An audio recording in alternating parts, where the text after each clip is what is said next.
আসসালামু আলাইকুম এভরিওয়ান। আজকে আমরা বন্ধু-বান্ধব মিলে ইচ্ছা হলো যে হাঁসের একটা নতুন রেসিপি বানানোর। তো আমরা দুটো হাঁস ধরে নিলাম এবং নতুন রেসিপি তৈরির জন্য বিভিন্ন জিনিসপত্র নিয়ে আমরা নেমে গেলাম। তো দেখতে থাকুন আমাদের ভিডিওটা।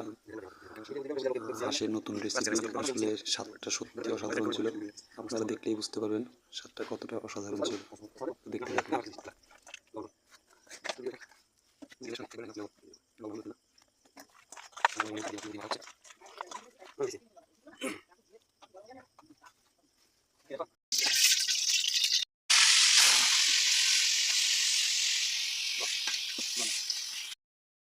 ভাজা মাংস ভিজে রাখার পরে পরেরটা পরে দিচ্ছি।